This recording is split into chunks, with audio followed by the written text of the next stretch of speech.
Hey everyone,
Hello? Hello? Is this thing on? Hi! I'm sure you saw the title of the stream. Hopefully the audio is not too loud in the background. Hello, everybody. Let me just get myself centered here, and we can start with this. So, yeah, I was looking at topics, and I think bioterrorism, biochemical weapons is pretty cool. Hello, friends. Hello, compatriots. So, I think a good place to start is just going over the different categories of bioterrorism agents or diseases. The CDC actually has them separated into two categories. Let me pull that up real quick. I just gotta pull that up real quick. Let's see here. There we go. That's what we're talking about. So, two categories. We have Category A. These would be high priority agents. That means they can be easily disseminated or transferred, high mortality, they can cause public panic, and they require special action for public health preparedness. Yes, the feds are not looking at the stream at all. So, there we go, yeah. I mean, I'm starting a bit quick here, but, Indians listed on bioterrorism. Well, I think. Well, actually, I have a funny story to talk about that kind of relates to that. So, I have looked at a few of the diseases in the Category A. I don't think we'll be touching Category B very much. Yeah, this is the official bioweapons tier list. You know what? I'll make that and I'll post that. That's a great idea. So, I mean, okay, so Group A. We have our classical anthrax, botulism, we have the Black Plague, we have smallpox, we have tularemia. That one looks interesting. Let's take a look at that in a minute. We have our very famous viral hemorrhagic fevers, like filoviruses, which are our Ebolas, and our Marburg. And I think, I did do some looking into Marburg, but I haven't done a lot into Ebola, because, like, everyone knows what Ebola is. Ebola is kind of like a dead horse. I mean, yeah, the Japanese, Unit 413 or whatever, that's a pretty heavily covered topic. I mean, I can also do a stream on that later, but I think just doing a quick overview of various, the weapons is pretty cool. Indian pharmaceutical company with the dirty sink. Again, that's something we'll go over in a minute. Unit 731, yeah. Actually, the Russians, the Soviet Union had a really interesting bioweapon program that's not talked about very often. So, how funny would it be if we weaponized polio? You know, it's an interesting idea. There's also arena viruses, like Lasia and Machupo, which I haven't heard about much. Lasia might be interesting to look into. Now, so Category B. Easy to disseminate, result in moderate mortality rates, and require specific enhancements to the CDC.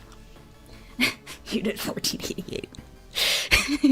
You know, they say things about certain things being just, like, anti-lice treatment. So, Category B, so we have, like, a lot of food safety things. We have glanders. I do want to go over glanders and Q fever. There's ricin. Actually, that's another funny thing. Typhus, that's been something, viral encephalitis. Cholera. All sorts of stuff, you know? Did I escape from that Russian program? Well, I'm still here, and I'm mostly, mentally in one piece, so I think we're good. We escaped from all of the programs, and we have Category C, which is whatever. Nobody cares. The Soviets had Aral S7 and the Aral C, then the C dried up. DDT, needle hazards, blah blah blah. All right, so let's take a quick look at these two. I haven't looked into them very much, but they looked interesting. So we have Lassa fever. Ooh, shocking. It's a West African illness. So 2 missionary nurses died, and it's named after the town in Nigeria where it came from. It's an arena virus. It's animal-borne, probably from bats. Let's see. So Oh yeah, it's caused by rodent infection. What are the signs and symptoms? I'm kind of curious. So let's see. So a patient comes in contact with the virus. Most infections are mild. Look at that lady. Look at that lady. That's a Chad right there. DDT did kill a lot of birds. It causes like the shells to get really thin, so they just kind of crack and they die. So let's see. Basically you have respiratory distress, you vomit, facial swelling, pain in chest, back and abdomen, and shock. Neurological problems have also been described, including hearing loss, tremors, and encephalitis. Death may occur within 2 weeks after symptom onset due to multi-organ failure. The most common complication of Lassa fever is deafness. Various degrees of deafness occur in approximately 1/3 of infections. In many cases, hearing loss is permanent. So basically, this disease just makes you go deaf. That's cool. What about tularemia? Okay, so this one is spread by ticks. Another tick-borne disease. You know, it's interesting that, what's it called? A Lone Star tick, why can't I think of names right now? But you know what I'm talking about. You know, the thing that makes you allergic to meat? Why isn't that treated as a bioterrorist threat? It kind of makes you think, don't it? Let's see. Bioterrorism. Let's see. What are the symptoms? Ulceral glandular. So skin also appears where the bite occurred. You have lymph node swelling. Glandular, ocular glandular, so you go blind. Oropharynggeal. Typhoidal. So it depends on how it enters the body. Okay, well, we went over the lame ones. Let's take a look at Glanders. Glanders fields. Where the deer and the sheep die. So, Glanders, let's see. It's, this one was used as a bioterrorism agent, to, like, kill livestock. Let's see if we can find, where that occurred. So, isolated in 1882. That's interesting. So, it's been around for a long time. Beyond its natural, it was used as a biological warfare agent during World War I and II, and remains classified as a Tier 1 select agent, which is pretty interesting. So, it's, it kills livestock for the most part. I think it causes, like, again, I haven't looked into glanders too much. I mean, this is just going over all the stuff that I'm not going to go too much into detail about, so I'm just going to quickly look and see what a glander-infected sheep looks like. Because I know it infects sheep. The symptoms include consuming leg milk. You get very excited. Oh, it causes, like, throat swelling and stuff. That looks kind of awful. I'm not sure if I should show you these images. It's kind of like, Scrappy, but I mean, Scrappy is actually way more interesting than Glanders. So let's see. Glanders, death is imminent if you get infected with glanders. So it basically just kills you. Kills whatever animal it infects. Glanders. Whoa, Middle East. Infectious disease, Middle East. And it can be inhaled. And it kills donkeys and mules. It causes ulceration, pulmonary infection, pneumonia, abscesses, hepatosplenomegaly, so big liver and big spleen. Ah, yeah, that's cool. Will there be a neglected stream? Perhaps. Those are kind of interesting. Yeah, neglected maybe. That would be kind of cool. But, let's go to the, Indian bioterrorist threat here. This is, the meat and potatoes. This is what I looked into, so let's read the, Rajneeshee's, story. So, there was a cult in Central Oregon that was from a group that immigrated from India. And they didn't like the people from Oregon very much, let's just say. It's kind of an interesting story, so I'll just read it to you right now. I think it's pretty interesting at least, so here we go. Let me just check to make sure that's good. That is good. Alright. So, The most infinite. So they used salmonella as an agent of biological warfare in 1984. So let's go. From 1981 to 1985, followers of the spiritual Bangwan-shi Rajneeshee attempted to form an international community in the isolated region of northern Oregon. The Bangwan, as he was often called, moved his community of followers from India to the 64,000-acre Big Muddy Ranch in June 1981. Under the supervision of his secretary, Mar and Sheila, the cult rapidly constructed a planned community called Rajneeshee-puram. Rajneeshee-puram had a permanent population of approximately 2,500 that rapidly swelled to as much as 15,000 during festivals. The cult's faculties included a hospital, shopping mall, water and sewage services, and a regular police force. So this guy's kind of crazy. It's a pretty interesting story. So let's keep going. Weaponized diarrhea. It's pretty funny. Yes, they used the diarrhea disease. So. The rapid expansion and development of Rajneeshee-puram quickly led to tensions with local Oregonians. One of the earlier flashpoints between Rajneeshees and the surrounding community was the over the land use with the former ranch initially zoned as an agricultural land, but the cult wanted to establish a town on. Within several months, the cult purchased multiple properties within a small nearby town of the Antelope. As the cult's influence grew, concerned locals attempted to disincorporate the town to prevent a Rajneeshee takeover. Taking advantage of Oregon's voter registration laws, the Rajneeshees moved a large group into Antelope and won control of Antelope City Council in 1982.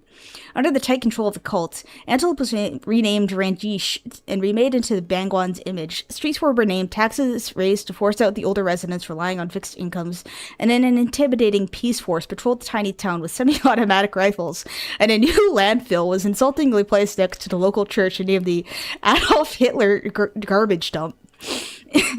Hostility between Oregons and Rajneeshees soon escalated, with local protests and Rajneeshee counter-demonstrations soon becoming a regular occurrence throughout nearby communities. I said the story was really freaky, so it's pretty funny. And this is on PubMed, by the way. Or, no, it's not PubMed, that's, NIH, National Library of, Medicine, Health, or something. So, despite early successes in incorporating Rajneeshee-puram as an official city within Oregon, the cult was stymied when the Oregon Supreme Court canceled the incorporation, ruling that the town violated the constitutional separation of church and state. The ongoing conflict between the cult and locals also began to threaten to turn violent, when in August 1983, a Rajneeshee-owned hotel in Portland was bombed. In response, the Rajneeshees became more paranoid and militaristic. The cult purchased automatic weapons and began to have helicopter teams perform regular reconnaissance flights in the skies above Rajneeshee-puram. Security became more elaborate, with tight restrictions placed on travel and communication with the outside world. Outside wiretapping around the commune became extremely prevalent. The guys were really into materialism despite being Hindu. The leader had a big fleet of Rolls Royce. Yeah, this is pretty funny. Powerful defenses were not enough. The Bangwan determined that the community's best chance for survival lay in aggressive expansion. After the cult control of Antelope, it turned its attention to Wasco County's leadership, a 3-member governing board. In the fall of 1984's elections, Rajneeshees planned to win at least 2 of the 3 judgeships positions in the Wasco County leadership, a move that would bring the entire county under the cult's sphere of influence. Heavily outnumbered by the native Oregonians,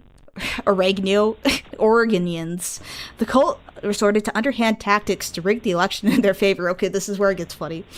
Over 1,500 Rajneeshees and sympathizers to the cult were encouraged to move to Rajneeshee-puram over the preceding months and register to vote. Still outnumbered by the native population, the cult then unveiled its Share a Home program in a bold move. The cult bussed in over 3,500 homeless people from across the United States and attempted to register them as Wasco County voters. Even if this had never succeeded, the cult would only have garnered approximately 5,500 votes compared to the 14,000 native Oregonian votes. As it was, the county clerk, Sue Profit, halted voter registration on October 10th to prevent these thousands of newcomers from being able to vote. You know, this sounds kind of similar to things that occur recently, you know? Yeah, this kind of sounds like the Somalian thing, you know, just a little bit. Taking a couple notes from the notebook. The Rajneeshees quickly abandoned the share a home program and began to forcefully evict thousands of the homeless they had adopted into nearby towns. However, the Rajneeshees had one more trick up their sleeve to secure the election. This is where they get into making people poop themselves to death. Yeah, so yes, yes, of course, India is our superpower or something. 1984 bioterrorism attack. It was late summer 1984 during a brainstorming session about the upcoming election, and Matt and Ed Sheila wondered, what if the people had shits on election day? That's an actual quote. The Rajneeshees were highly outnumbered by the Oregon electorate, especially in the Dallas, a nearby city with a population of approximately 10,500 that had the highest number of voters in the region. If those voters could be kept away during the election, Sheila reasoned, the Rajneeshee should have a chance. She quickly became fascinated by the idea and turned to Matt and Pooja for the results. Within Rajneeshpuram, the small Rajneesh Medical Corporation was run under the auspices of Matt Anand Pooja, a licensed nurse originally from California. The corporation had expanded to meet the needs of the growing community and eventually included 2 clinics, a laboratory, a pharmacy, and several offices. Pooja devoted to Sheila and served as something of a handmaiden to her, with multiple other cult members theorizing that Pooja was placed in the head of the corporation due to her loyalty rather than any innate ability. This fit with the overall culture of leadership in the commune, where the social life was tightly controlled and any sort of negative feedback from followers to leaders was strongly discouraged.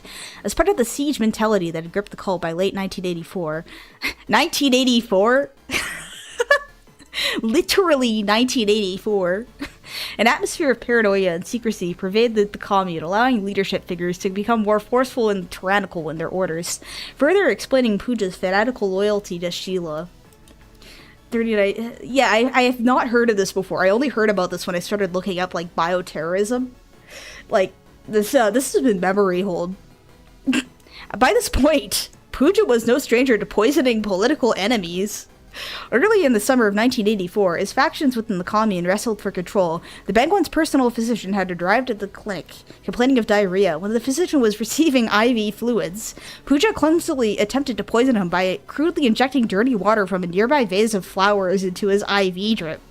The physician soon went into sepsis and only barely survived. A blood culture grew significant amounts of cytobacter in his blood. However, Sheila and Pooja were satisfied with the results, as the physician's prolonged recovery sidelined him from the inner political workings of the cult for several weeks. Oy vey. However, Sheila's request for mass poisoning of voters in the Dallas was on an entirely difficult scale. Under an atmosphere of total secrecy, Pooja had turned to Rajneesh Medical Corporation's resources toward producing and disseminating a proper biological agent. Her control over the corporation was so ironclad and secretive that most of her employees had no idea of the project. Injecting water, face water. She sure is a wascally rabbit, Morally Bundus. Well, this isn't a documentary series because they want you to still be okay with thousands of immigrants coming in. You know, if everyone knew about this, I'm sure people would be less enthused. Stop drink the sacred water.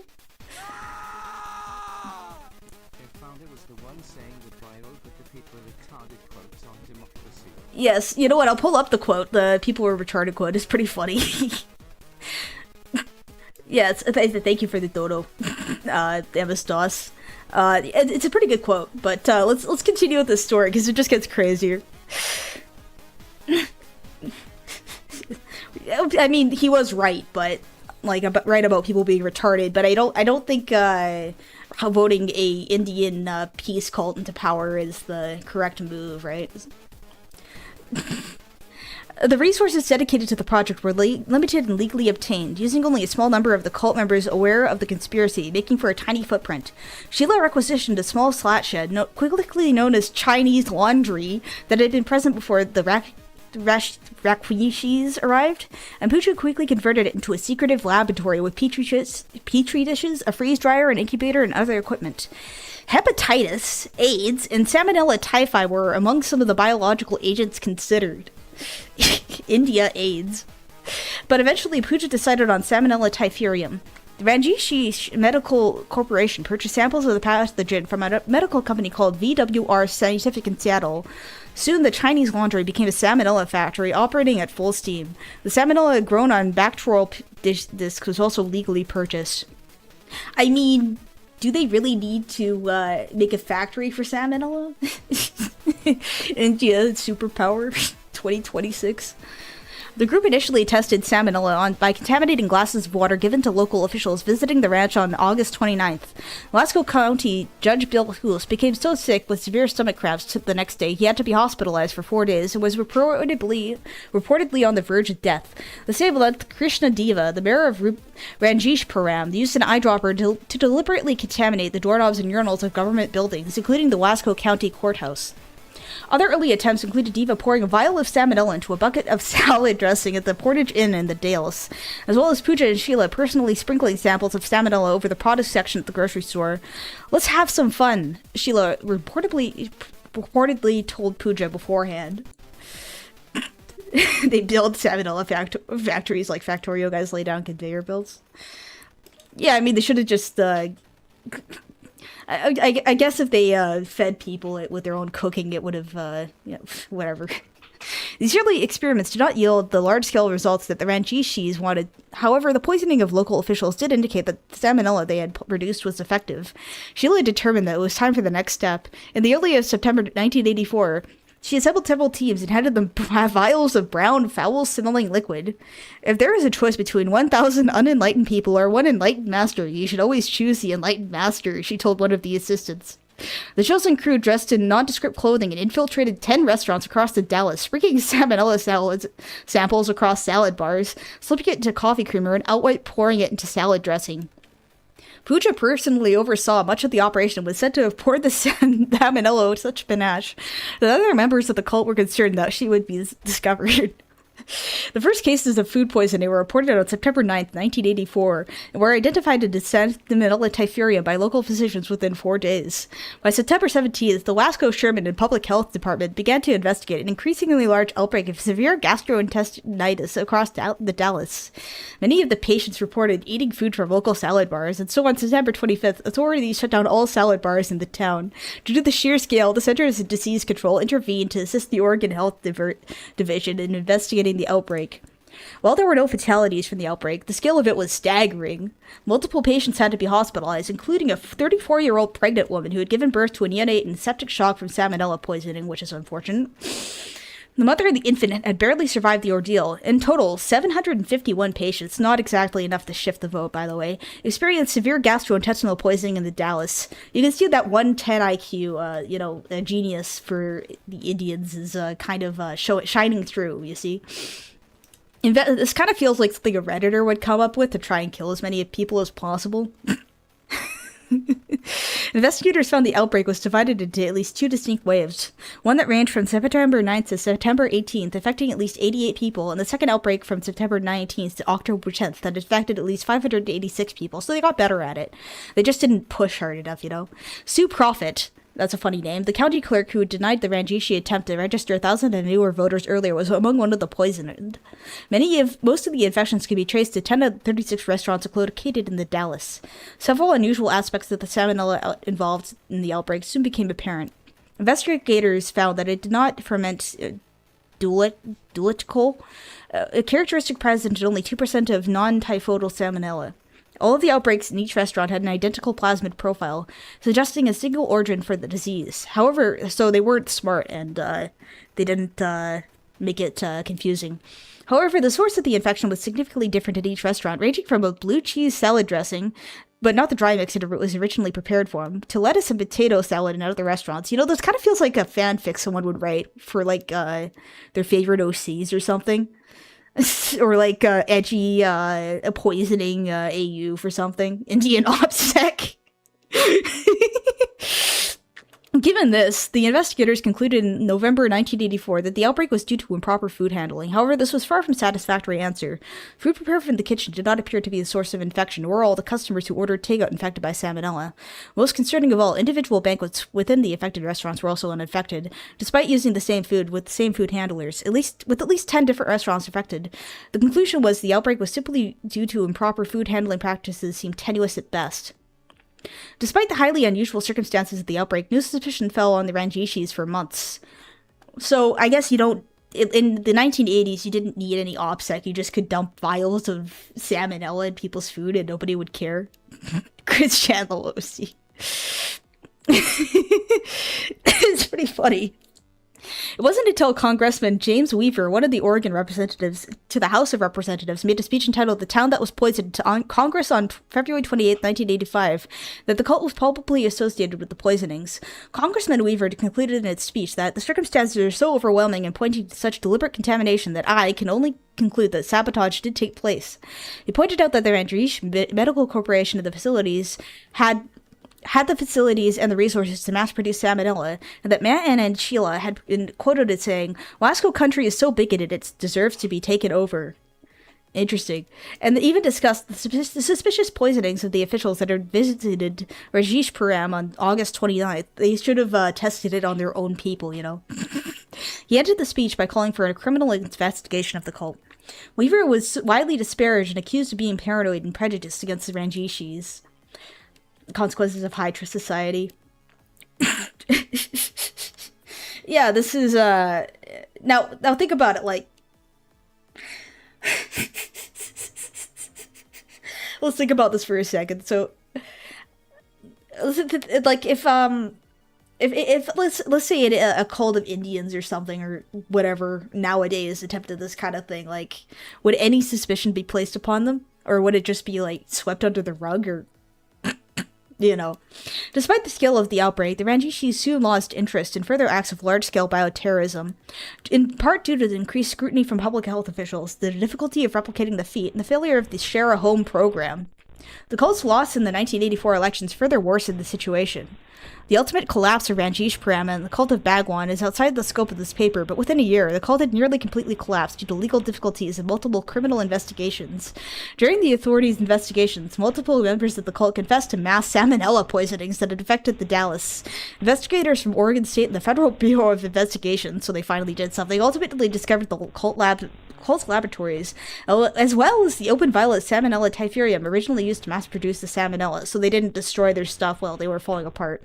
It was identical to the outbreak stain in its antibiogram, biochemical markers, and its plasmid profile.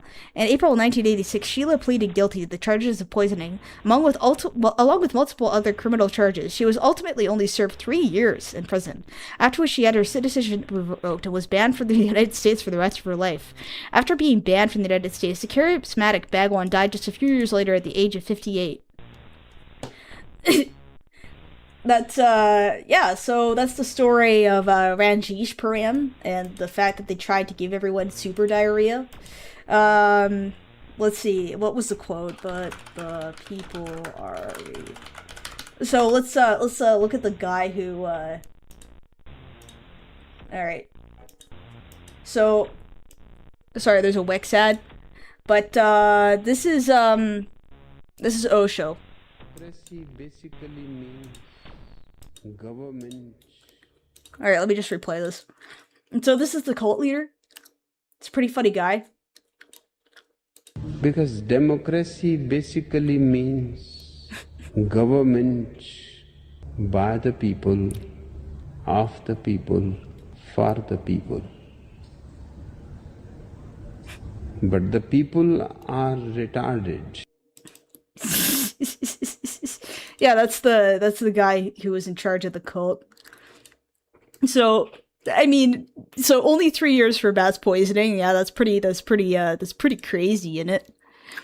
It's pretty crazy.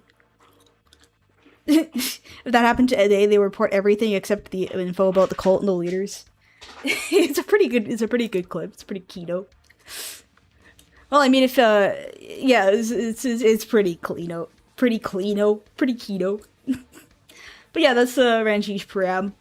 Now, remember the Ricin thing? So this has apparently been memory hold. So in 2020, some Canadian woman sent a Ricin letter to Donald J. Trump, and she was put in prison for 22 years. Cause no, I don't want to subscribe to PBS. Thanks. Spam that cleano. Donald Trump.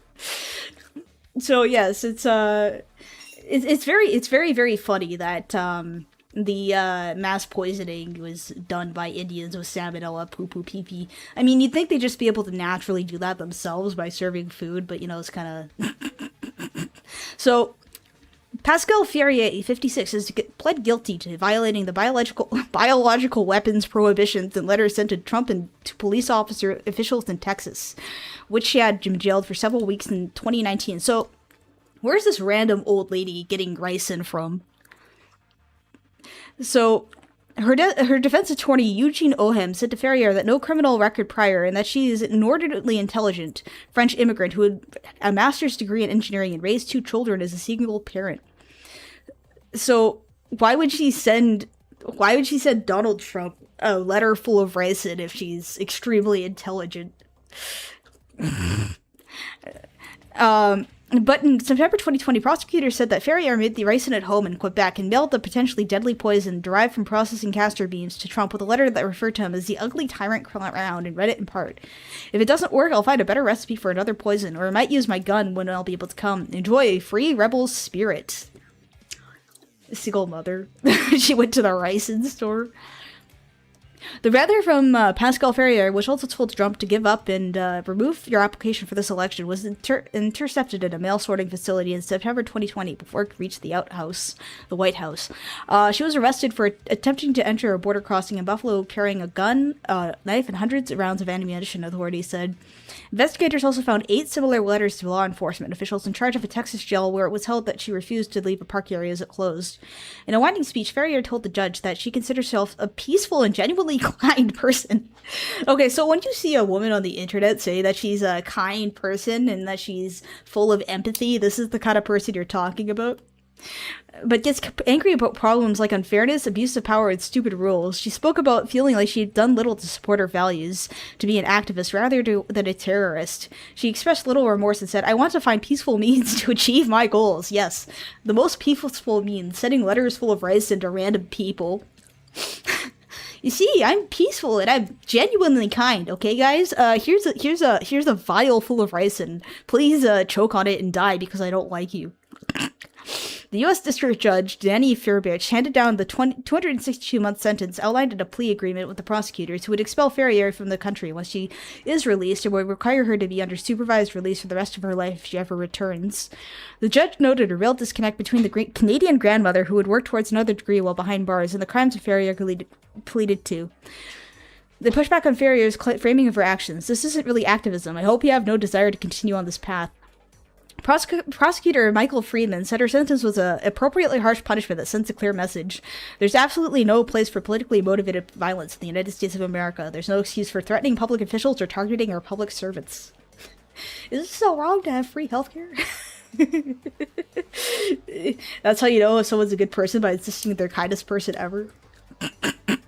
You know, we're getting a lot of funny things today. You got the lady sending ricin to Donald Trump, insisting she's the kindest person ever, and you got the Indian cult poisoning everyone with salmonella. you know these jokes write themselves. You don't even have to make them. Now I did notice someone wanted us to talk about anthrax, but the thing is anthrax is like super like over talked about and stuff. And I would need to find, like, a specific case of anthrax being used, right? So, let's see. I mean, there's lots of cases of anthrax being mailed to random people. Oh, there's an old video of that guy who looks like he's melting. So, for almost a century, several countries have had active anthrax bioweapon programs. In 2001, letters with powdered anthrax spores were mailed to the United States, causing 22 infections, including 12 infections along mail handlers and 5 deaths. Some biological agents are designated as Tier 1 agents because they have the highest risk of being used for a terrorist event that can cause many deaths or harm the economy or important infrastructure. They pose a severe threat to public health and safety. So I did watch a little bit about anthrax prior to this, and apparently it's very hard to create anthrax spores. And there's a lot of very similar diseases that are non-infectious that look exactly like anthrax. Yeah. So, I mean, if a woman ever says that she's such an empath or she's really wholesome, do not trust her.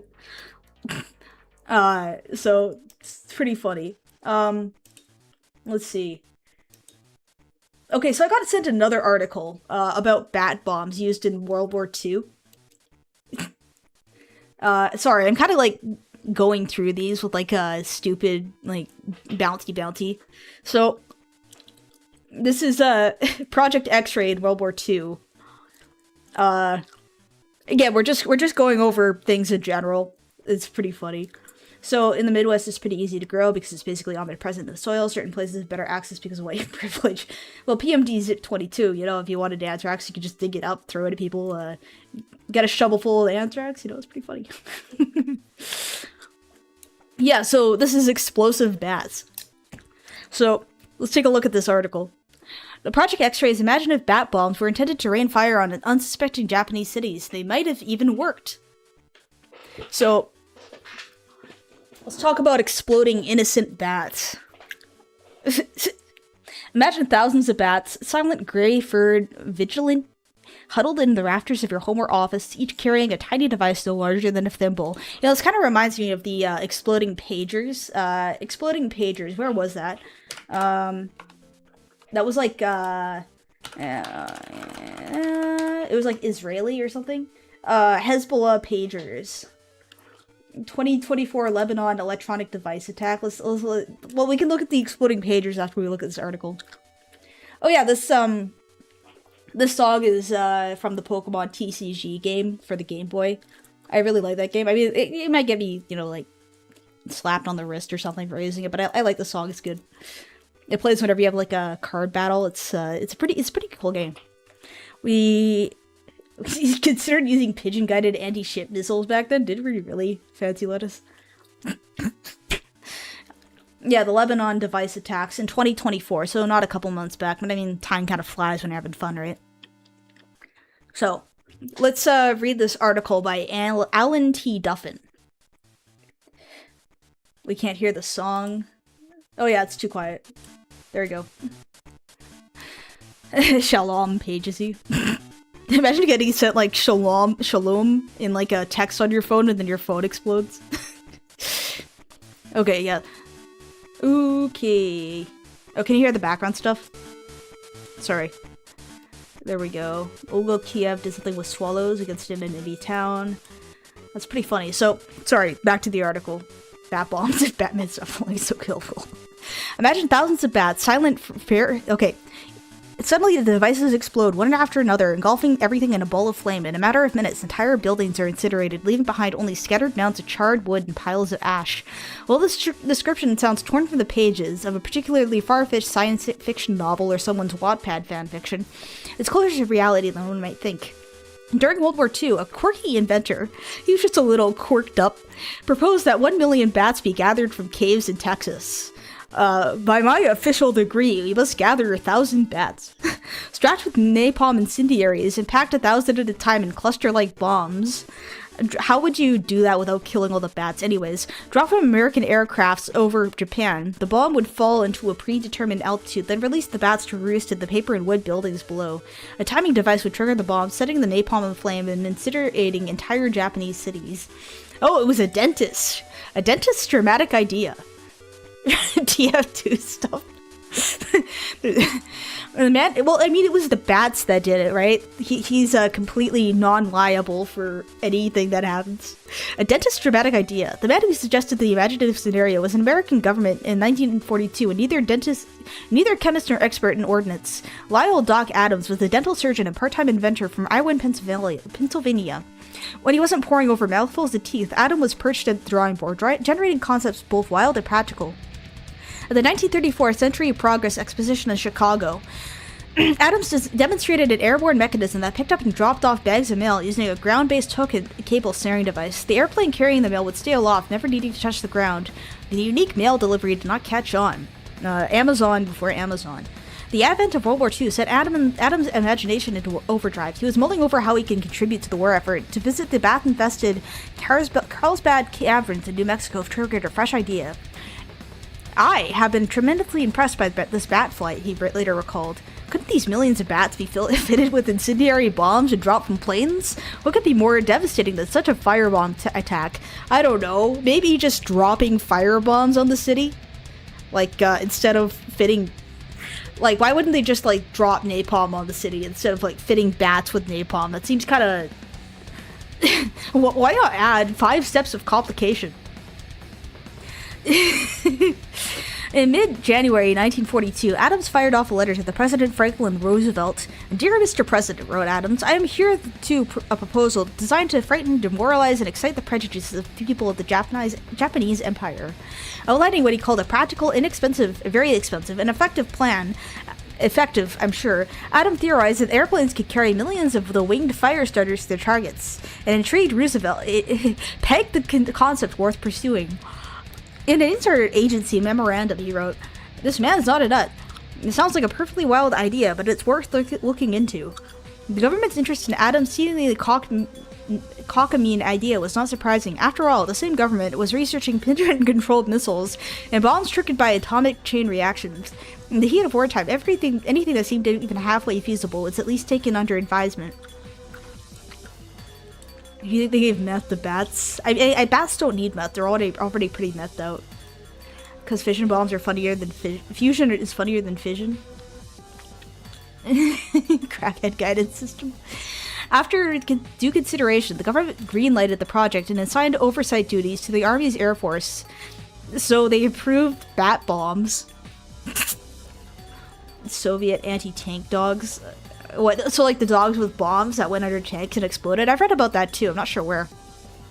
Adams swiftly assembled a ragtag team of researchers. He's talking about it like it's a Star Wars movie. Yes, this ragtag team of researchers tying bombs onto bats to catch Japanese villages on fire. Oh, and then they continue. Adams swiftly assembled a ragtag team of researchers that rivaled any group of comic book heroes. So they're heroes now. In addition to Jack Von Blocher, a mammologist from Los Angeles County Museum, there was a pilot-turned-movie actor, 24 Lieutenant Tim Holt, the brothers Bobby and Eddie Harold, an ex-hotel manager and workout king, respectively ex-gangster Patricio Pasty Batista, who claimed to have worked for Al Capone, another set of brothers, the unassuming Frank and Mark Benish, and Ray Williams, a lobster fisherman turned Marine. Rounding out this distinctly odd group were 2 high school student assistants from the Von Blocher's laboratory, Jack Coffer and Harry Fletcher. So this really is like someone's fanfic.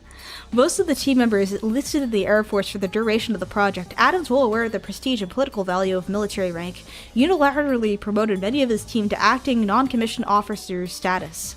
Harvard chemist Dr. Theodore Fieser, the inventor of napalm, would join the team later. The old Russian baroness used birds to set towns on fire after they killed their husband. Spoilers, it didn't work well. I'm not surprised. Because dogs kinda are dogs, and they do dog things. Like, I mean, anti-tank dog, you pull out a piece of meat from your ration, it's a piece of, like, rotting tuna or something, the dog goes over, sniffs it, you take the bomb off, and then you have a new pet. It's pretty cool, isn't it? So let's continue looking at these bat bombs, shall we? An eclectic bunch. Adams' hiring practices were eccentric as the man himself. Experienced scientists like Von Blocher and Pfizer, trade assistants like Fletcher and Coffer. These selections made perfect sense from a research perspective, but what about the lobster fisherman and a mafia wheelman? I think Doc Adams picked them because he felt like they would be loyal to him, recalled Jack Coffer. He chose them for more personality than technical expertise. It was a very oddball team. Yes, he wanted his own superhero team. Coffer, who would later write about the project in his 1992 book, Bat Bomb, remembered Adams as a very appealing character. He was always happy, always jolly, and was able to talk to anybody and immediately engage them. He could talk to some old desert rat as quickly as a major general and win him over. That's why I think he succeeded in getting anyone to listen to his crazy idea. Coffer's introduction to Adams and the Bat Bomb was pure Hollywood. Adams untied a frayed rope from around a worn-out leather briefcase and drove into the interior, Coffer recalled. He pulled forth the document and flashed its red stamp notice with the word "secret" conspicuously emblazoned in the margin. "Can't let you read this," he mumbled, implying a far more textual content than there was. "But it's my letter of authority from the great man himself." While President Roosevelt's communique was certainly impressive, Coffer also knew that with the war underway and his 18th birthday approaching, he would soon be receiving another communication from the government, this time his draft abroad. Why not contribute to the war effort by participating in a covert government project, Coffer reasoned. He signed up for the project immediately. This is literally like a heckin' Marvel movie. It is. So the dogs had a habit of running under USSR's own tanks because that's where they were trained with. That's pretty funny. Damn it, dogs. Choosing the bats and the bombs, Adams' workers plunged headfirst into their research, tackling a tricky series of challenges in their way to constructing a functional bat bomb.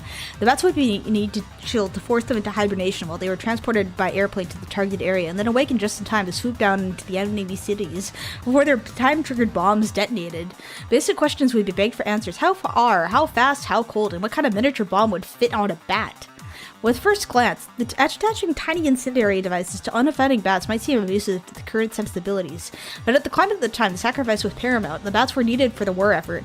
The idea of killing 1 million bats wouldn't fly very hard today in the knowledge coffer, and it wouldn't have flown very far back then, except in those extraordinary circumstances. It was at a time where war meant everything, and everyone involved in it was another. So, tested several species. Free-tailed bat population was really high. Nearly 9 million of them were thought to reside in some caves, and they were his inspiration. So he went and harvested large batches of bats. Why didn't he just infect them with like some kind of disease? Anyways, so they used white phosphorus and napalm, both were highly volatile. He demonstrated that half-ounce bats could carry a payload between 15 and 18 grams. Napalm-filled cellulose capsule called the H2 is about the size of a forefinger. Next came an altogether different question: how was each bat to wear the bomb? After experimenting with different options, the team settled on a simple tactic. An adhesive was used to glue the incinerates to the bat's breasts. So they used a 5-long sheet metal tube that held 1,040 bats. They had armed bats. Theorizing was all well and good, but the military wanted hard results. Pfizer penned a report that ballparked how real-world bat bombing missions would fare. According to Pfizer, while standard incendiaries may produce up to 400 ground fires on a single mission, bat bombs could ignite nearly 48,000, a 12-fold increase in destructive power. Unfortunately, progress in the bat bomb project was marred by the less than successful trial demonstrations in Murdoch Lake, California. Over 6,000 bats participated in Army-sponsored assessments. During simulations involving the use of non-inflammable dummy bombs, some of the bats failed to wake up from hibernation and simply fell to the earth. Others chose to fly away into the sunset, never to be seen again. Even worse, at the brand new Carlsbad Auxiliary Airfield, the accidental release of 6 live loaded bats burned the base to the ground. So it does work. Adam's team had better luck during a later test, as the bomb-laden bats successfully destroyed a simulated Japanese village. All things considered, even accidental detonations proved the effectiveness of the bat bomb in destroying targets. Now the team needed to prove that the bats could be effectively controlled. We're not waiting there, so so we found the bats in the cave. They released, they don't go back to the cave. Yeah. Early military AI efforts? I've not heard of that story. Bro, did you remember the bats back in the fridge? One mail. The atom bomb kills the bat bomb. Unsure of the bat bomb's value and stymied bureaucratic nitpicking, the Air Force washed its hands of the project in 1943. An undaunted Adams forged ahead, chatting up everyone with an earshot, desperate to keep the project going. At the urging of the Marine Corps officer who observed the tests, the U.S. Navy picked up the venture, labeling it with the sinister code name Project X-Ray, and assigning it to the Marines for further research. That December, Adams' team watched as their bats ignited several simulated fires at the Dugway paving ground outside of Salt Lake City, Utah. More testing was planned, followed by a production date started in May 1944, with 1 million incendiary devices would be created. After 2 years and $2 million in research costs, the bat bombs would at least be ready. Behind the scenes, another military experiment was about to speed right past the bat bomb project. So, the atomic bomb was created. So, they didn't use the bat bombs. Let's see. So, they made the bat bombs, and they didn't use them because they made the atomic bomb and just absolutely destroyed it. Yeah, so, I mean, that kind of like... So they convinced the military, 2 branches of the military. That's pretty funny, isn't it? Yeah, so, I mean, it was very disappointing that we didn't have a chapter in the history books about burning down Japanese cities with bat bombs. So, yeah, apparently the bat bombs did work. It's just that they invented the nuke and they decided that would work better. And it did. So... Where the fuck is our bat bombs? Our bat bombs are in a secret military vault somewhere. They kept all the bats in like a big cage, and they're gonna use them on their own citizens. Now all the bats carry is rabies. It could have been favored instead of nukes. Yeah, if they used them instead of nukes, then they wouldn't have caused as much permanent destruction. But I guess that's what they wanted to do. So Let's quickly go over the Lebanon electronic device attacks. I wanted to kind of go over this. I've just seen the memes. So, Hiroshima denialism. I'm not familiar with that. Let's see. Hiroshima denialism. Hiroshima denialism. Nuclear denial. Over the years, some scientists have supported the view that low levels of radiation are not harmful, while other scientists have held that all radiation is harmful. Which sounds interesting. Operation Grim Beeper. Okay. So, on the 17th and 18th of September 2024, thousands of handheld pagers and hundreds of walkie-talkies intended for use by Hezbollah exploded simultaneously in two separate events across Lebanon and Syria in an Israeli attack named Operation Grim Beeper. Operation Grim Beeper?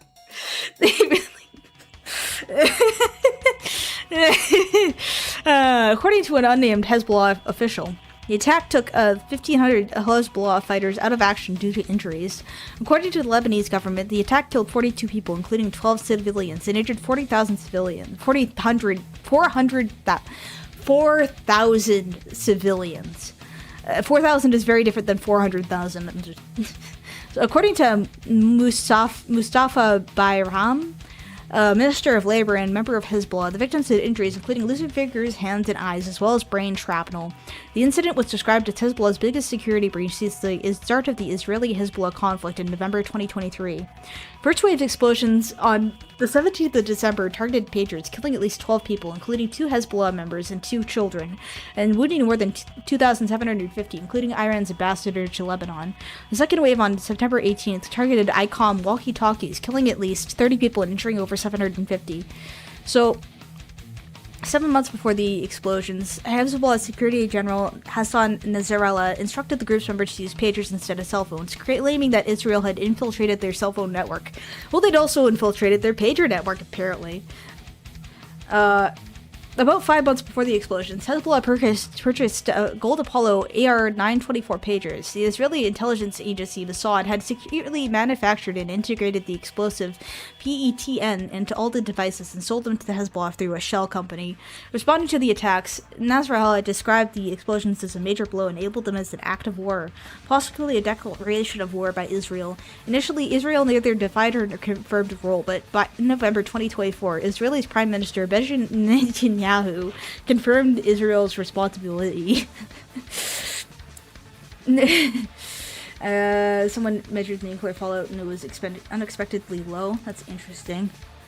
Well, let's see. Sissy Fizz is really good I'm so good at numbers, yes, I know. Yeah, I actually slept until like 11:30 today because I haven't been sleeping very much. Like, that wasn't even intentional, I just was like totally out. So I've been kind of like half dead. Following the explosions, Israeli Defense Minister Yoav Gallant announced a new phase of the war in northern Israel and Lebanon had begun. Hezbollah vowed retaliation, launching a rocket attack on several northern Israel. Let me reread that. Hezbollah vowed retaliation, launching a rocket attack on northern Israel a few days later that struck cities such as Anthrax and Kiryat Bilek, injuring several civilians. 10 days after the device explosions, Israel killed Nasrallah in an airstrike in Beirut. On October 1st, 2024, Israel launched a new ground invasion into southern Lebanon, marking the 6th invasion of Lebanon. So basically, Hezbollah tried to out-trick and outmaneuver Israel. And then Israel... Wait, am I getting this backwards? Okay, so Hezbollah purchased a bunch of pagers and stuff, and Israel somehow figured out that they were going to buy pagers, so they manufactured pagers and sold them to Hezbollah. And that's kind of crazy. Like, think about like how much like spying had to be done in order to figure out that was going to happen. A moment of silence for Israeli funding made by the American taxpayer money. Yeah, this is where your taxes are going, by the way, into intercepting things that people are going to do in response to Israel. And then, like, that's actually really crazy. Like, how did they know that was going to... Anyways, so, use of pagers. In 2015, Mossad began planting booby-trapped walkie-talkies in Lebanon while secretly allowed Israel to monitor Hezbollah communications while holding the option to detonate them. For 9 years, Israel limited its use of these devices to surveillance. However, in 2023, a new tactic emerged with the introduction of explosive-bladed pagers, in which Hezbollah purchased, not knowing the pagers were booby-trapped. So that's why you manufacture things within your own country. And, okay, that makes more sense. So they had surveilled pagers and walkie-talkies already in place. They outsmarted the Chinese and important countries less favored with BRICS. So yeah, they actually implanted tainted is a good term, auxiliary, but yeah, like bugged pagers. It's pretty cool. The exploding pagers were offered by the Taiwanese company Gold Apollo, which met the capable of operating for months without needing to be recharged. It's not available for sale in Taiwan or the United States. So straight from Taiwan to Lebanon. Gold Apollo denied making the pagers, explaining they were made and sold by the Budapest-based back consulting KFT, which had a licensing agreement with Gold Apollo for the previous 3 years. Gold Apollo's Husu Qingquan said that Back's payments were very strange, arriving in the Middle East. Taiwanese police opened an investigation into Gold Apollo's involvement, searched 4 locations in Taipei and New Taipei City, and questioned 2 individuals. World Economic Minister JWQ and Prime Minister Ko Jung-tai denied the pagers were made in Taiwan. German broadcaster Deutsche Welle visited Back's official office in Budapest and found only a sheet of paper to the door that the company's name and the doorbell was unanswered, so a shell company. That's pretty cool. So, not only did they trick Hezbollah into buying pagers, they made a fake company and managed to get Taiwan blamed for everything. It's funny the amount of explosives that the Israelis hid inside batteries. Well, think about what they could hide in your phones. Soon Israeli made batteries with the supply Tesla car batteries. Well, I think Tesla has enough problems with explosions. They don't need any more Israeli involvement. So I think that about does it for the Lebanon attacks. Have you guys heard of Q fever? It's chronic fatigue syndrome, hepatitis, and endocarditis. And it can be treated with doxycycline, 5 to 7 day course, and that's cool. It's not that interesting though. Anthrax. I kind of want to go over Marburg virus. Wasn't this a Reddit thread? They put VTubers in my phone. I don't know, was it? Anyways, I'm gonna go over one more thing before I end off the stream. I'm just gonna go over Marburg virus because I looked into it and it's interesting because it's more useful Ebola, basically. It's like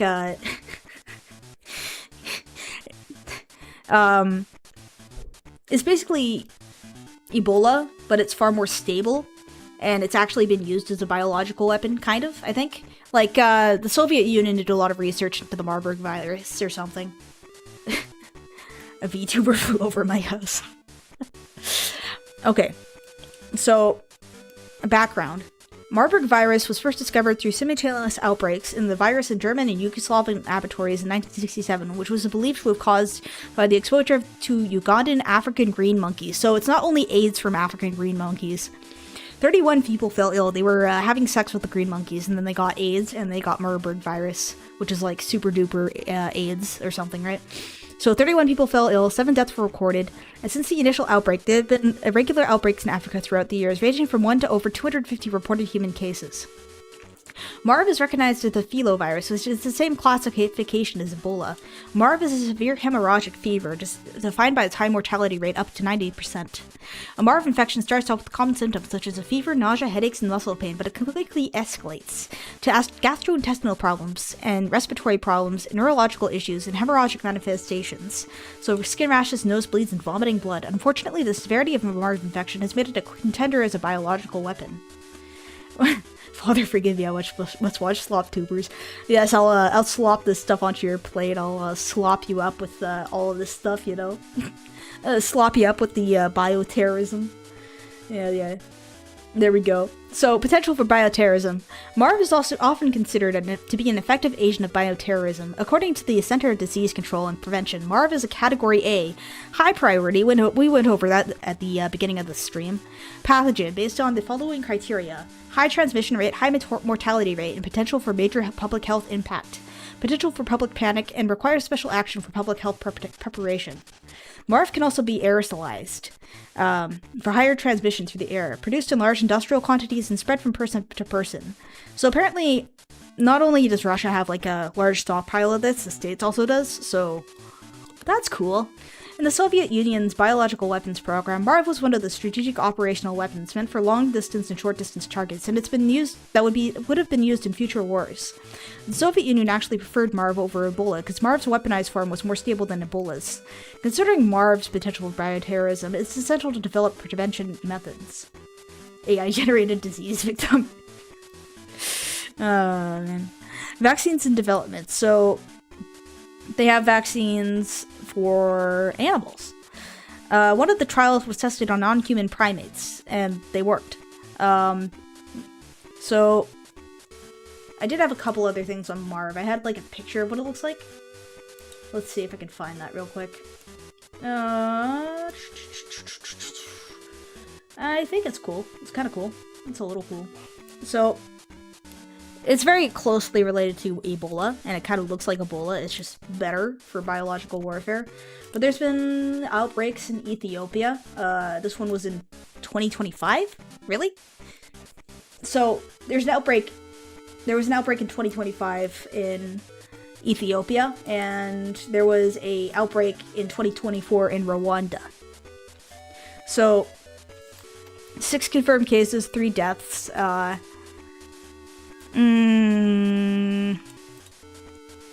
The description of the situation. So 6 cases, 3 died. So clinically, patients have presented with high-grade fever, headache, vomiting, abdominal pain, watery and bloody diarrhea, hemorrhagic manifestations, including nose bleeding, vomiting blood, were observed in 5 cases consistent with multi-organ failure. So, in that city in Jinka.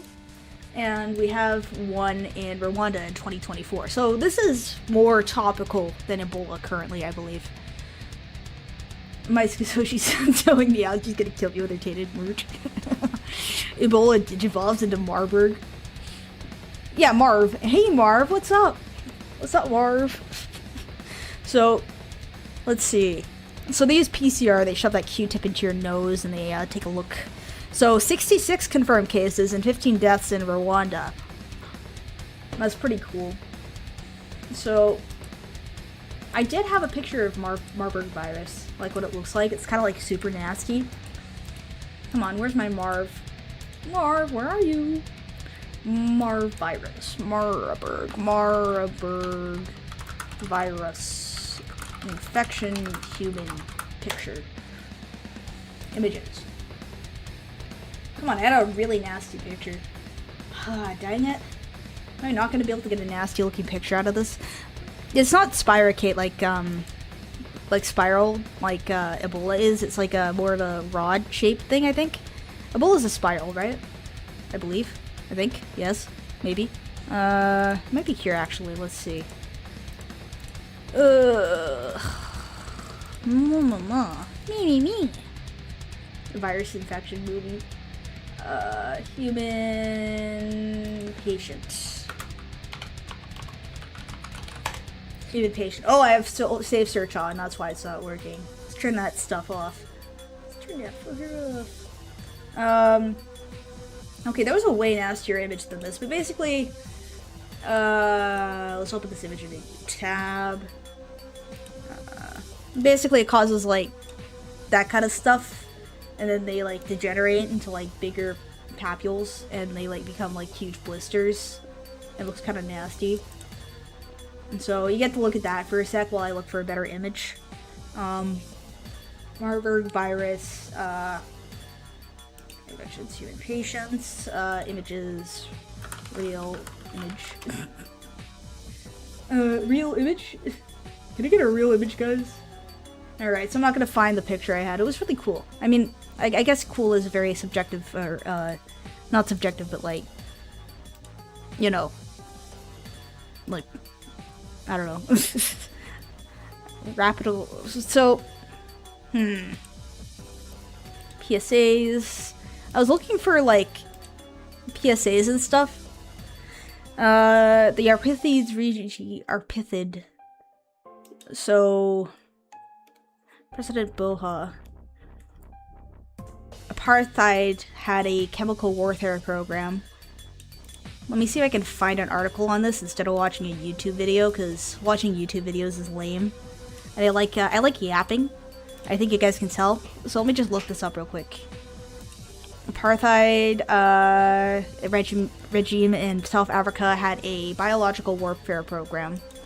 So, let's see. This was in Cape Town. Let's go. Apartheid is based. I don't know anything about the apartheid. I've just heard it mentioned in like songs before. Shocking details of SADF's poison program revealed to TRC. Scientists working for the former SA Defense Force prepared a range of untraceable deadly poisons diseases that could have caused epidemics and infertility serums apparently aimed at black women. Truth and Reconciliation Commission heard on Tuesday. The scientists, which were employed by the SADF front company, Roodbladplaat Research Companies, testified in Cape Town in the TRC hearing probing the apartheid government's chemical and biological warfare program. The hearing told that poisons were made, diseases were prepared, and even a serum for preventing pregnancy, apparently amongst black women, was developed as part of the campaign waged at the apartheid government to hold on to power. Well, I mean, all they have to do is get some Planned Parenthood up in there, and then they got their pregnancy issues solved. Run afoul of the SA Defense Unit a time or two. Yes, I yap. Alright, so, microbiologist Dr. Michael Odendal said he prepared about 260 mils of the cholera germ, which he said was capable of causing a serious epidemic. He understood that cholera was to be used in a war situation and not in South Africa. Callousness towards cholera. It was severe on the young and elderly. Yes, it's true, he said. Adding the use of cholera as a weapon in one's own country would be grossly irresponsible.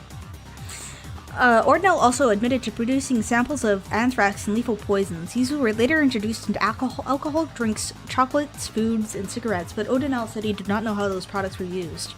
RRL employee Dr. Emmy Milliman told him to give him operatives. He also heard sugar contaminated with salmonella bacteria was used to disrupt an African National Congress meeting in Johannesburg. Later he heard that many people got ill, but nobody died. Odinell said he felt sorry about his activities at the RLL and hoped scientists would never have to engage in similar activities again. The scientists all had difficulty explaining why they continued the work while suspecting lethal products were used for sinister operations. They said they initially believed their work was involved in the production of the legitimate protective equipment for the SADF, but were later drawn into the work of a more sinister nature. A medical researcher for the Medical Research Council later joined the RRL. Dr. Schlack van Rensburg told the commission that the former SADF Special Operations that held her head, Dr. Walter Besson, and the SA's police head of forensics, Dr. Laura Neething, was obsessed with finding a poison that was fatal to humans but could not be detected in laboratory tests. What about arsenic? That one's pretty good. Van Rensburg and Besson also approached him about producing a serum that could control the fertility of women. Besson told him the aim was to solve a problem. Antina was having too many pregnant female soldiers and burgeoning refugee populations. But he could not believe Besson, who appeared willing to spend millions of rands on the project. Van Rensburg believed it had a more ominous purpose, but he said it was not possible to use the serum on a particular ethnic section of the population because traces could be easily detected. Commenting on a list of poisons discovered at the RRL, Van Rensburg said he had even been shocked by the scale of toxic products being kept at the premise. In many cases, the poisons were contained in cans of beer or whiskey and other food products such as sugar and chocolates. Van Rensburg said at one stage during the period of unrest in the Eastern Cape, Besson suggested that the locals should be sorted out with cholera. So this was a list of murder weapons. The TRC, Jerome Chilaskison asked Van Roburg, who agreed. They could have just tampered with the local KFC menu. No reason. I just like the idea of making poison. I think poison's pretty cool. It's pretty funny. It's pretty funny. Forced to sleep.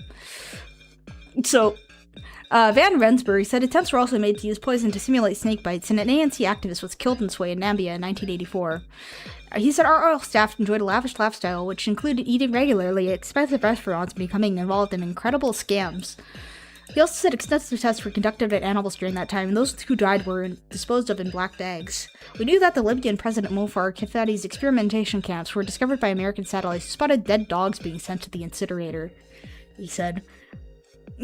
Referring to specific incidents, Van Rensburg said he recalled the Army being furious with an attempt to poison the SA Council of Churches. President Frank Chikani failed. You know, I'm almost as bad with names as I am with numbers. XD. Apparently the poison should have been used in a large area of Chinaki's body, but the operative only applied poison to small areas on 5 pairs of the SACC leader's underpants. He got ball poisoning. Imagine having like super poison like applied to your pee-pee. English is his second language moment. Yes, English is my third language, even though it's the only language I know. Poison obsessed guy is somehow still less of a red flag than a Hello Kitty obsessed e-girl. It's also less of a red flag than a woman who says she's the most humble and kindest person she knows. It's okay. I only said Ricin to Donald Trump. I'm still a very wholesome and good person, guys. XD. What a lovely woman.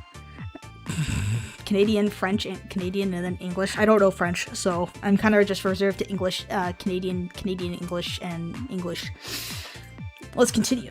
In another case, poison was applied to the shirt of a dissident policeman, but the men lent the shirt to a friend who died. Poor guy.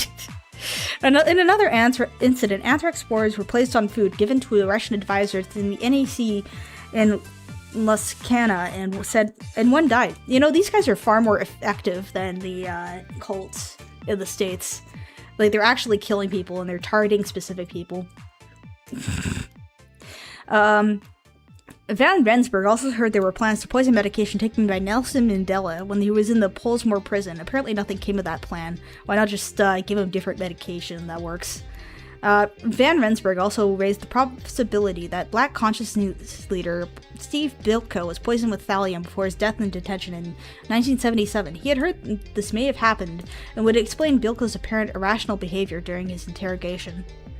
Van Rensburg said about 95% of the projects undertaken at the RRL were of offensive nature as opposed to developing defensive capabilities. Earlier on Tuesday, former researcher and chemist at the SADF's Delta G company, Dr. Johan Kokelemore, was told at the hearing that thousands of kilograms of the drugs ecstasy and mandrax were produced at the former SADF in the late 1980s. He received the order for the drugs from the former SADF Surgeon General Neil Knobel, and was then led to believe that mandrax was also used as a method of incapacitating opponents. Kokelemore said he was told that the ecstasy was to be used in the interrogation of subjects. The hearing continues on Wednesday. This was in 1998. Yeah, it's funny how many things kind of just get memory hold, you know? I just want to promote love, tolerance, and basic human decency. Cat smiley face, mails you Ricin. Yes, that's Bastian. Why is your... Okay. Yeah, it's pretty heckin' wholesome. Oh, that's interesting. So, let me just open up what mandrax is. So, mandrax is DHP and whatnot. So, methaqualone was first synthesized in India in 1951 and was developed as a potential anti-malarial drug. Later, its soporific effects were explored. In 1965, the drug was combined with an antihistamine diphenhydramine to produce a more potent sedative hypnotic and was marketed by Russell under the name Mandrix. Methaqualone, 250 mg diphenhydramine, 25 milligrams. The first indications of drug abuse were reported in a matter of weeks of Mandrix reaching the market. But due to widespread abuse of barbiturates, it went largely unnoticed. Now the drug is perhaps only second to nitrazepam as an barbiturate sedative hypnotic in the large quantities prescribed. However, there are good reasons why this particular drug combination ought to be prescribed by doctors with the utmost care. So 1 pill a day for 2 months will produce physical tolerance dependence. So yeah, this is pretty nasty stuff. I've never heard of Anthrax before. It's just a small bean. It sounds like a drug from the shitty 1990s video game. Well, now you know why they're all called like that. Because, like, they had stuff like this. So, they were like, oopsies, we made an oopsie poopsies, guys. Sorry that we got you all addicted to Anthrax. I'm sorry you couldn't have got addicted to something that sounds, like, less stupid, but... oopsie poopsie, guys. I'm so sorry. We're gonna now interrogate you and get information out of you. You know what? It's interesting. They don't even have to interrogate people anymore. All they have to do is look at your phone or, like, intercept your text messages. Just a widow fucky one. Now they use Lord of the Rings sounding terms. Well, now they use, like, unpronounceable chemical names to try and standardize everything, and it's way less cool. So that sucks. Alright, what time is it? It's 5:25. Womp womp. Plot device and a Deus Ex clone. Alright, let's see. You know, I can try and play a video game for, like... Let's see. Like 15 minutes? I could end the stream off with a video game. I have Postal 1. I could play that. Or I could play... I saw, like, Markiplier playing Clover Pit, and it looked kind of fun. And I kind of want to play it. So, like... Signal leaking secret combos via your phone push messages were wild. Signal was leaking convos. Don't, like, major government people play, like... Oh, Asia War is also free to play. I keep getting ads for it, and I don't really want to play it, so... I'm gonna open this up. I'm gonna play it for a little bit. Okay, so I have two options here. I can either play Clover Pit. Let me just show you this. So, Steam. So I can either play Clover Pit, or I can play Clover Pit. Bring back drug names like Totally Awesome, Sweet Alabama, Liquid Snake. Sure. Alright, let's see if this works. Bolivian marching powder.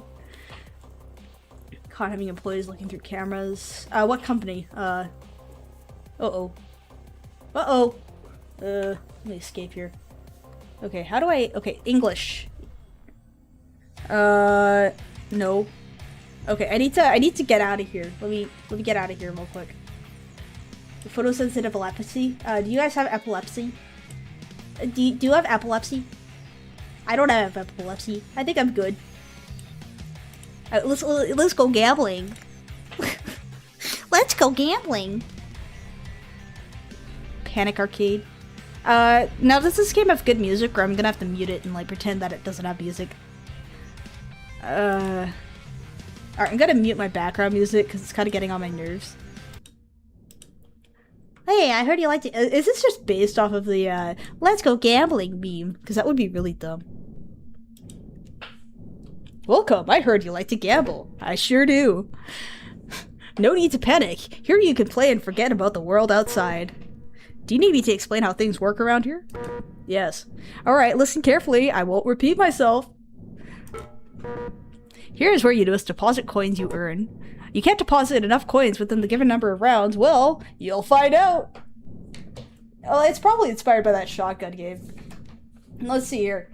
I gotta readjust my my Vidya camera, because right now it's kind of getting in my way. I keep bumping into it. If you notice that I'm, like, spazzing out and stuff, there we go. That works. If you can't deposit enough coins within the given number of rounds, well, you'll find out. And at the end of every round, you'll learn interest based on your current deposited coins. Keep depositing to earn more. University students are broke. They say broke people have nothing, so I definitely don't have epilepsy. True that, Panda White 5049. Lola Lola even. Thanks for the super. Thanks for the super jams, 1942. I'm Lola Mayoing. If you deposit all of the debt early, I'll reward you 4 Clover tickets for every round left. So, let's see if I'm good at gambling. I don't think I am. Now the slot machine will decide how many spins to do for each round. At the end of each round, you will also receive 1 Clover ticket, even more in certain conditions.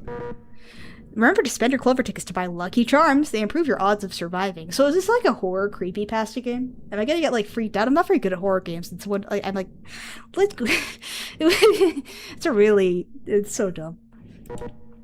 This store restocks for free whenever you manage to deposit the required amount of coins at the ATM. Why is it like the null symbol? We're done talking. You won't remember all of it anyways. Thanks. So I have 13 coins. And I need 75. How do I get out of this? There we go.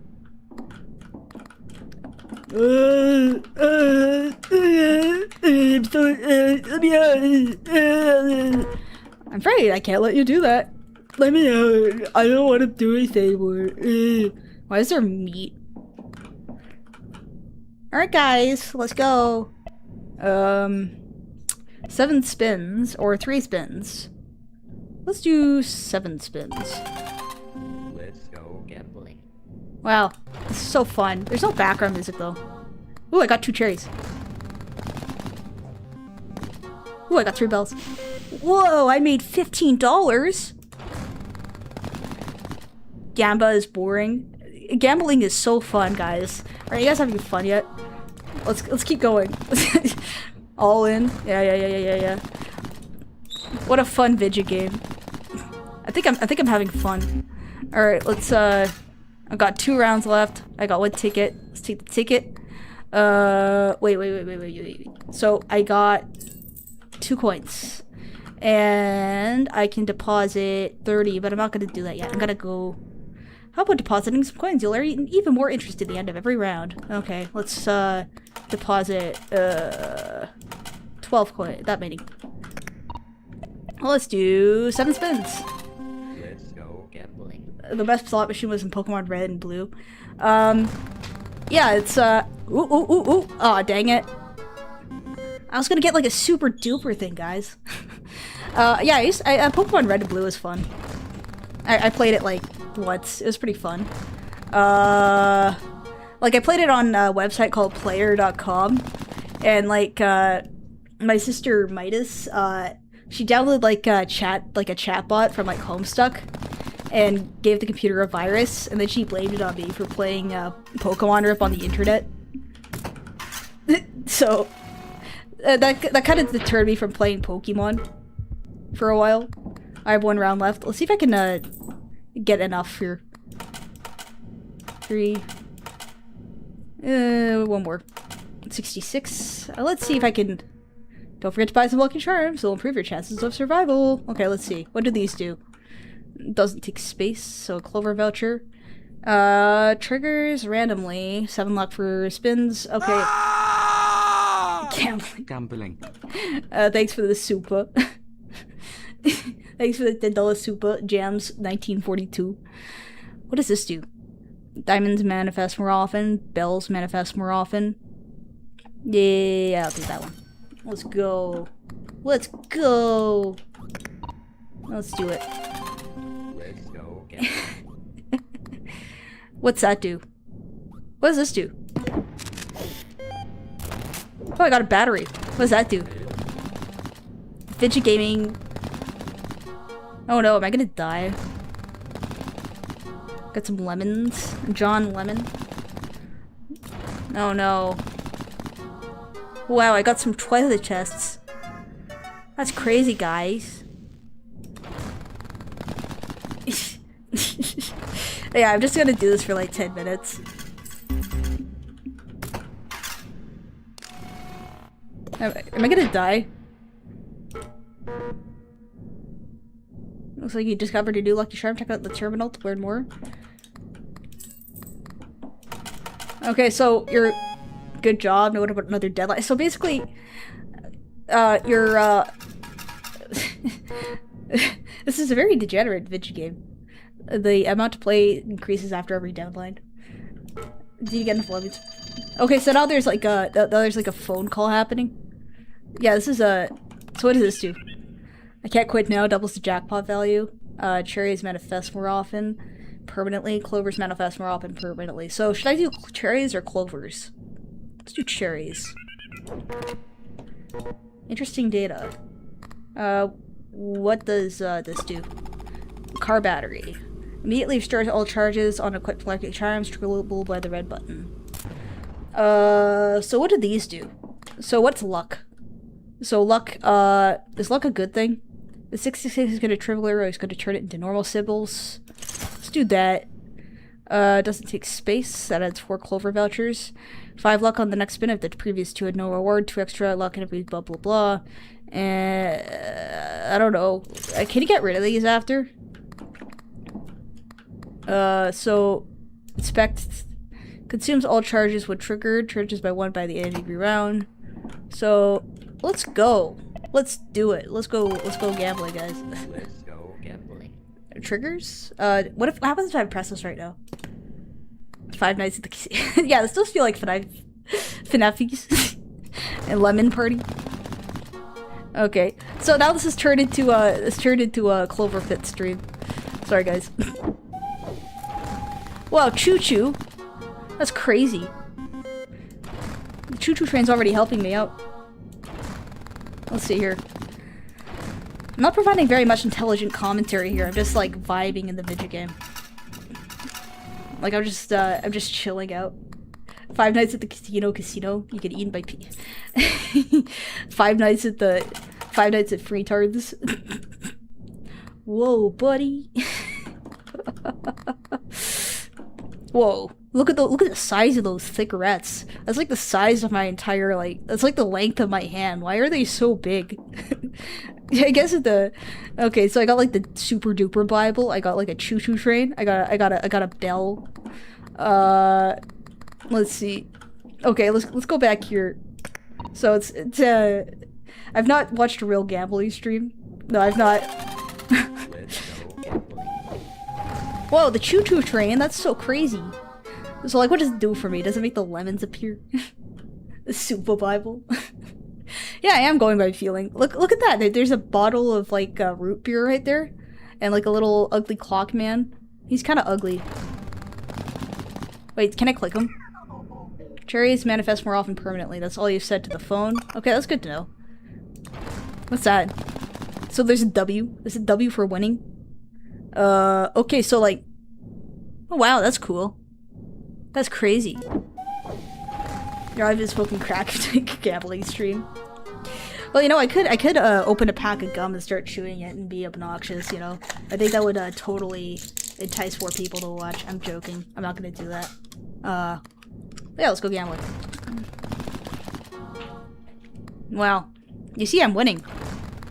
This is called being a true winner. Whoa, look at all those cherries. I sure like cherries. Wow, why are they, like, worth nothing, though?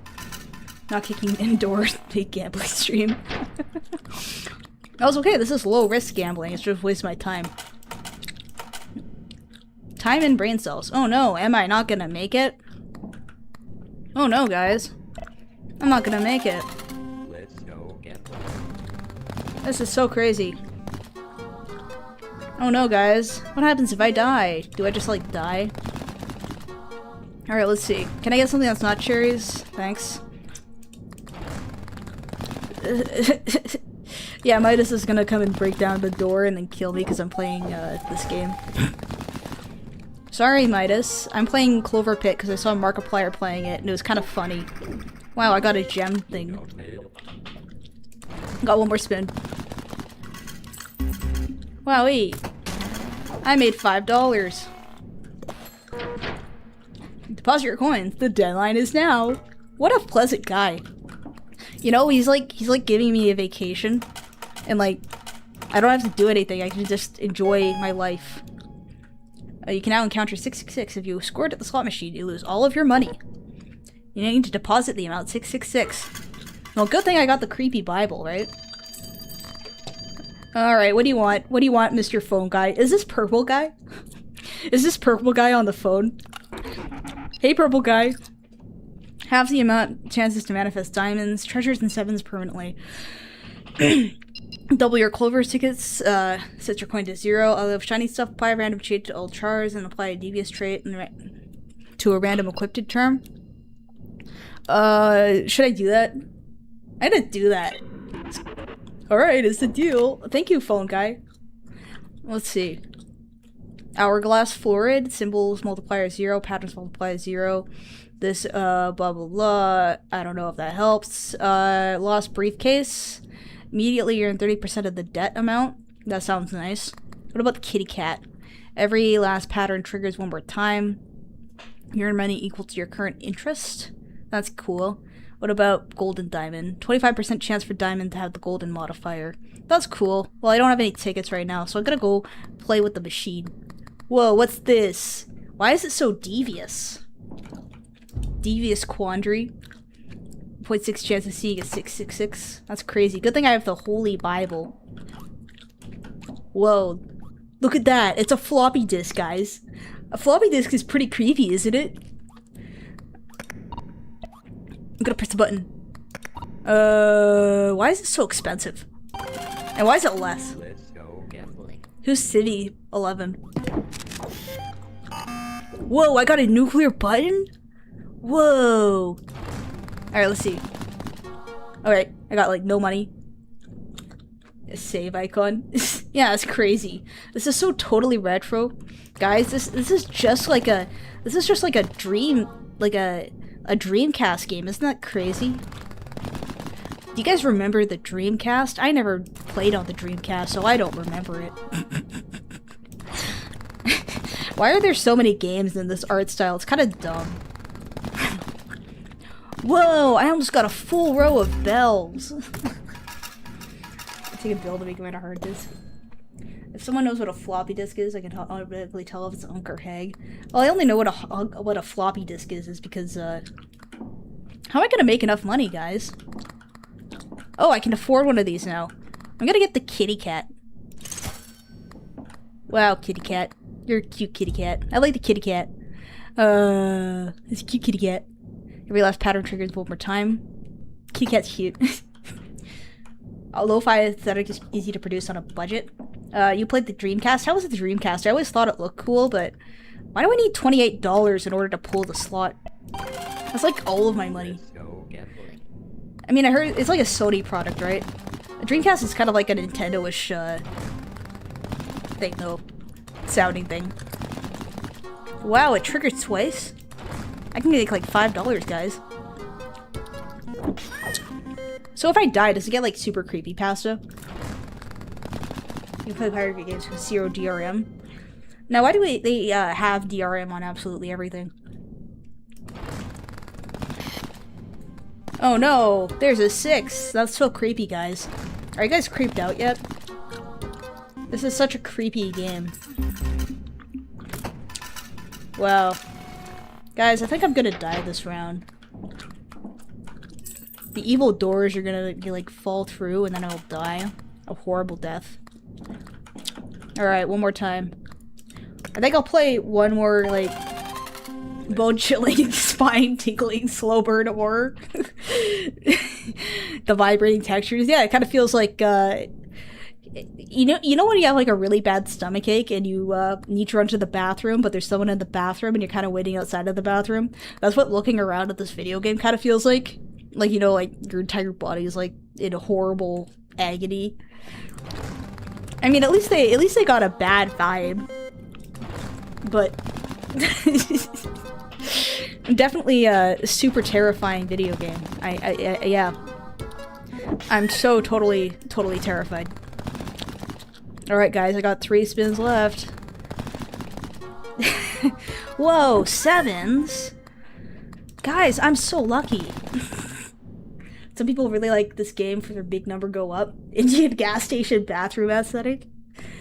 Game reminds me of my ex-wife. Now it's terrifying. I'm utterly spooked. Existential highs of dopamine runs to financial ruin. You know, it was really funny watching Markiplier play this because he was like having a panic attack or something. Oh guys, look, skull emoji. That means I'm screwed. I did the math. Not enough coins. Not now. Oh no. I'm gonna die. Can I look at the computer? Okay, Mr. ATM. Wow, that was so scary. So, like, if I play again, do I get all my charms back? Again. Alright, let's do it one more time. I got mail. I got necklace. What does necklace do? I got nuclear button. So nuclear button. Lucky charms are triggered by the red button. -1 to charm space. How's that any good? Whenever you score one pattern with diamonds or treasures, it additionals 2 more times happen. Wait, so I don't keep my charms, so then what's the point? How am I gonna win? How am I gonna be, like, winner? Like, geez Louise, guys. Geez Louise. Let's go gambling. Congrats, I've never seen anyone die in this game before. Yeah, it's very... this is definitely Redditor, style video game. You know, it's kind of chill. Like, I don't understand how this is supposed to be a horror game. This is just, like, super chill. You're, like, laid back, you're just pulling the thing. You got your sarsaparilla, you got your, massive smogs. You got blood. Look, someone spilt tomato marinara sauce everywhere. Someone really needs to come in here with a damn cloth. So, a roguelike time waster, what an idea. Dreamcast was really one of the last times gaming was extremely experimental and innovative. Well, Vastian, why don't you just look at the indie game library on Steam? It's really quite riveting. It feels like a room you could find in a Fallout game.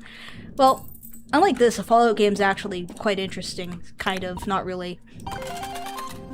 It's fun because it's spooky. Yeah, I'm very spooked. Like, imagine how many cumulative hours have been wasted on this video game by really dumb people, or Markiplier. Imagine watching Markiplier play this. Pixel shade roguelike deck builder shit. Yeah. Well, I'm so glad that I'm not an indie game VTuber. That would be really terrible, wouldn't it be? So, I'm sure you guys are all very entertained by this. You know, it's kind of got colored. So you know how, like, mobile games have, like, okay, buddy. So you know how, like, mobile games have, like, colors that are made to, like, be addictive or something, or, like, make you feel good? This kind of feels like a mobile game, like, with all the bright colors and stuff. It's like, wowee, look at that recognizable... Okay. Look at this recognizable images and stuff. This is so, what does this do? You want the evil hand? What about the gold gem? What about the hot pepper? I get the hot pepper, or I get the evil hand. Or I can get the lost briefcase. Immediately earn 30% of the debt amount. Sounds nice. I'm gonna get the evil hand. Because that looks spooky. Doesn't that look spooky, guys? That's so creepy pasta. I mean, that's just what casinos do with actual slot machines. Well, yeah. This is literally... Flappy... So, like, yeah. What was that guy? Like, Boss Jackman or Jack Bossman or something? I've seen his streams before. It's just, like, super degenerate. I mean, it's, like, mildly funny, but... The slot machines are just subway servers for old people. This is the worst way to gamble. It's more entertaining to set your $20 on fire. I don't know, this is kind of funny. Mostly because it's like... Whoa, guys! The cherry landed in the good position! I'm gonna salivate. Whoa, the evil hand activated. Look at all these lemons, guys. I sure like collecting images. First spending my time here, then on other things. Aw, thank you. Boss Jackman got arrested yesterday? What did he do? Did he, like, rape his wife or something? Oh, wowee. I can either spend all my money and advance to the next round, or I can play again. 0 round. Oh, I don't have any rounds left. Okay. Good job. What about another deadline? Why is it a crown, though? Broke probation, I think. He gambled. Well, how exactly can you, break probation by doing internet gambling? Don't trust anyone? Okay, it's kind of fun. Add the gambler trait. Gain 1 free restock every deadline. For a random charm you have equipped, I used to eat healthy. Cherries manifest more often. Double the value of clovers and bells. 2 random lucky charm you have equipped. Let's do this one. You're really delusional, aren't you? Yes, I am. Thank you, Mr. Purple Guy. So, Why are they hot peppers, though? That's something I don't get. Treasure feature? Battery? Immediately restore all charges, triggered by the red button. Broken toilet?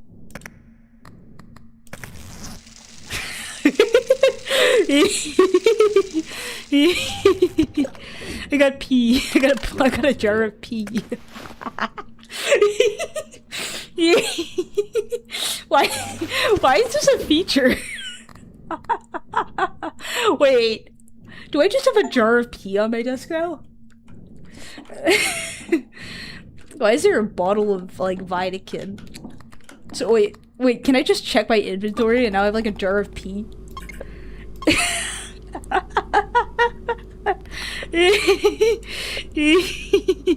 Patterns with non-yellow symbols will trigger. Oh, so that's how you manipulate things. You go poo or you go pee. Pee mechanics. Hey guys, you can pee.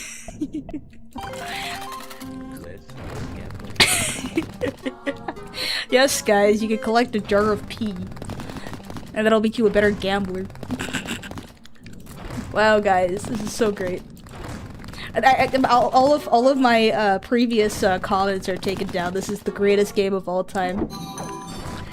Okay, Evil Hand, what are you gonna give me? Cherries? Thanks, buddy. Riveting gameplay. Yes, I am riveted. I am so riveted. So let's see, can I buy any of these? Can I buy like a hot pepper? I don't want to buy a hot pepper. I want to buy the treasure map. Or the tarot deck. If a lucky charm appears during a spin, raise the bonus by 1 if nothing triggers, reset this bonus. I'm good. I'm just gonna... I want another hand or something. Let me deposit. That much. It's 14. Yeah, I can't deposit anymore. Wow, guys. You can get a key. Apparently, Bossman got arrested on a noise complaint. Postal 2 is fun because of piss mechanics. Yeah, but it's not fun in any of the other Postal games. Like, Postal kind of turned into, like, the Postal guy kind of turned into a Tumblr sexy man for some reason. Like, he's supposed to be a self-insert, like, you're playing as the Postal guy isn't a character, but then, all of a sudden, the Postal guy is suddenly a Tumblr sexy man, and I don't get it. Oh man, that sucks. That blows. Evil Hand, give me luck, guys. Wow. That's so crazy. Postal 1 or Postal 2? Postal 2. Postal 1 is also that kind of thing. So let's see. Can I get the treasures and manifest more often for the rest of the current deadline? Triggered by the red bubble. Let's just keep going. I can deposit some. Nice. Don't talk about Postal 3. Postal 1 is super edge and I love it. It's great. I played Postal 1 on the first stream I did. I was just making comments about, like, funny, teehee funny. Maybe I shouldn't have PP and poo-pooed at the same time. Oh no, guys. I'm gonna die. Oh no, guys. This is not good. I'm gonna get the magical hand to save me. Wow. Well, guys. Why was that so... That was so dumb. How can people, like, do this in real life and, like, not feel, like, any, like, shame or anything? Like, imagine if you were, like, in the middle of a room and, like, you had a machine do that in front of you. That was so dumb. Like, you've seen, like, those online, like, gambling sites where they have, like, basically Bowser fart gif. Like, this game feels like the Bowser fart gif. But, like with the edgy, there's nothing to eat but mold. Halves the base chance to manifest lemons and cherries permanently. Applies to devious trait. Double your clover tickets, set your coins to 0. Double your coins, set your tickets to 0. Oh, let's do that. So, isn't that edible? I don't know, man. 7. 30% chance to see the 7 with the gold modifier. At the end of every deadline, for everything you own, what does that do? That's the bell button. Manifest bells more often. I don't know, man. Let's go for that. Let's do that. Why is my hand now evil? It's devious. Devious quandary. Isn't devious quandary a meme? The fun is that you're retired, you're pissing away every dollar would be inherited by your kids. Yes, gambling is how boomers ensure the future for their retirement fund, but not really. Boomers are ensuring that their kids never get anything. I should probably go pee. I should probably can I leave? I can't leave until I'm done. Oh, you can click things? You can click it? You can click it. You can click it. Bright light, loud color. Loud sound effect. Yes, I love being ear raped, thank you. Wow, guys, I am so lucky. I sure love it when this a digital artifice. Wow, guys. Evil hand is gonna bring me fake gems on the video game screen. This game just keeps getting better and better. I know. It gets better every single time. It's kind of like what's it called? It's like a joke someone tells over and over again, and it just gets funnier each time they say it. All right, let's go for it again. Let's do it, guys. Let's go gambling. Like, imagine just going in your bedroom and doing this, like, in isolation without talking to anyone or doing anything. And you're just doing this all day. Like, I think I'd, like, blow my brains out. That would really suck. It's even more fun the 100th time. A man walks into a bar, he says, ouch. Let's see. Now let's see if I can get the 666 and, like, instantly lose. That would be fun. Oh no, guys. Wow, look at those bright colors. Now I'm just gonna keep making the same jokes over and over again, and they're not gonna be any more funny. Maybe they will get funnier each time I do it. I like how they just use like a generic skull emoji for like the death thing. Because, you know, this is a very scary and serious video game. 2Gs walk into a bar and say, what is this a joke? You might get hooked. I don't know. Do I look like I'm hooked yet? I guess I'm getting quite apt at pressing 3 buttons in a sequence. Wow. Scary sound effect. It kind of sounds like when you step on a cat and it shrieks. Sissy's Pacchino Jet. At least Gacha has waifu JPEGs. I don't know, like, I guess you can't really say any of these are all waifu.